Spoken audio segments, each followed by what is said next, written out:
আসসালামু আলাইকুম এভরিওয়ান, কেমন আছেন সবাই? কাছে দূরে যে যেখান থেকে আমার ব্লগটা দেখছেন সকলকে অনেক অনেক ধন্যবাদ। আমিও আলহামদুলিল্লাহ আল্লাহ পাকের অশেষ রহমত এবং আপনাদের দোয়ায় ভালো আছি। দীর্ঘ 2 মাস পর আজকে ভিডিও আপলোড দিচ্ছি। তো আজকে অনেক আপু আমাকে প্রশ্ন করেছিলেন কমেন্ট করে যে আপু কেন ভিডিও দিচ্ছ না? তো সেই আপুদেরকে আমি অনেক অনেক ধন্যবাদ জানাচ্ছি যে আপু তোমরা আমাকে মনে রেখেছো। তো আমার না আমার এই 2 মাস যে কি বলবো যে আমার মধ্যে দিয়ে কি গেছে যে সেটা আপনাদের বলে বোঝাতে পারবো না। কারণ আমার দুটো বাচ্চাই অসুস্থ ছিল। তো বাচ্চারা ভালো হবার পর নিজে অসুস্থ হলাম। তারপর আবার ভাইয়ার শরীরটাও খারাপ ছিল। তো এই নিয়ে গোটা মাসটা আমার 2 মাস এইভাবে কেটে গেছে। তো এরপর চেষ্টা করছি ইনশাআল্লাহ এরপর থেকে প্রত্যেক দিন রোজ ভিডিও দেব। তো দুপুরে রান্নাবান্না কমপ্লিট করে ওপরে এসে দেখছি মেয়ে মাশাআল্লাহ কি সুন্দর একটা কাবা ঘর বানাচ্ছে। এটা আমার একটা ড্রাই ফ্রুটের বক্স ছিল, তো সেটা আমি ফেলে দিচ্ছিলাম। তো আমার মেয়ে বলল, মা এটাকে আমি একটা জিনিস বানাবো এবং তোমাকে দেখাবো। তো মাশাআল্লাহ এত সুন্দর লাগছে এটাকে দেখতে। এই কাবা ঘরটা দেখেই মনটা ভরে যাচ্ছে। তো বাচ্চারা যখন কোনো কিছু বানায় তাদের প্রশংসা করলে তারা আরও বেশি আগ্রহী হয়। তো এরপর ভাইয়ার আমি একটা দোকানে এসেছি, কারণ বাড়িতে কাজও হচ্ছে এখানে কিছু টাইলস পছন্দ করার জন্য।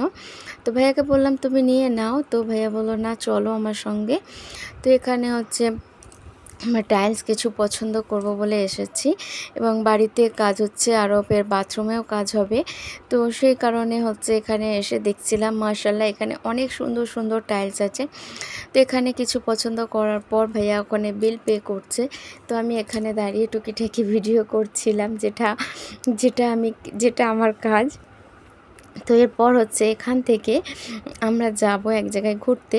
তো তারপর এখান থেকে আমরা চলে যাচ্ছি, গিয়ে আমরা যাব নদীর ধারে। কারণ নদীর ধারে অনেক দিন যাইনি, মানে এতটা ফ্রি অনেক দিন হয়নি। তো আজকে ভাইয়া বলল চলো। আর এই যে চারিদিকে দেখেন ধান হয়েছে, পুরো চারিদিক পুরো সোনাতে ভরে গেছে। তো রাস্তায় দেখলাম যে কাসন্দি বিক্রি হচ্ছে। তো কাসন্দি কিনবো বলে দাঁড়িয়ে পড়েছি। আর আমার মতো কার কার কাসন্দি খেতে ভালো লাগে তো প্লিজ কমেন্ট করে জানাবেন। আর তার আগে একটা রিকোয়েস্ট করে নেব, আমার ভিডিওর যদি কোনো অংশ আপনাদের ভালো লাগে তো প্লিজ একটা লাইক দিয়ে দেবেন। আর যদি মন চায় পারলে চ্যানেলটা সাবস্ক্রাইব করে রাখবেন। তো এখান থেকে কাসন্দি কিনে, আর কাসন্দিটা এত সুন্দর গন্ধ হচ্ছে, পুরো কী বলবো আমার জিভে জল চলে আসছে। তো এরপর আমরা এখান থেকে যাচ্ছি নদীর ধার। আর এখানকার রাস্তাটা না এতটা সুন্দর এরপর আমরা এখানে এসে আর এখানটা যে এতটা ভালো লাগে যে কি বলবো।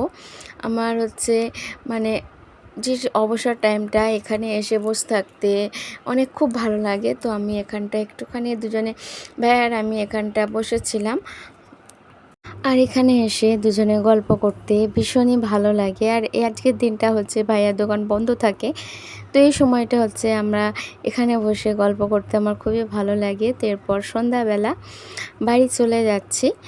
আর হয়তো আপনারা ভাবেন বাচ্চারা কোথায়, বাচ্চারা আমার শাশুড়ি আমার কাছে। তো এখানে পর সন্ধ্যাবেলায় কিছু সন্ধ্যার খাবার কিনে তো আমরা এখান থেকে চলে যাচ্ছি। এটা পরের দিন সকালের ভিডিও। এই যে বললাম বাড়িতে কাজ হবে, তো তারই সব এখানে রাখা আছে। এই যে আমার এই রুমটায় টাইলস বসবে। তো রুমটার অবস্থা দেখেই বুঝতে পারছেন যে এটা কি অবস্থা হয়ে গেছে। তো এরপর কাজ হবার পর এটা কেমন কি কাজ হলো সবই আপনাদের সঙ্গে শেয়ার করব। দেখা হচ্ছে পরে ব্লগে। আল্লাহ হাফেজ।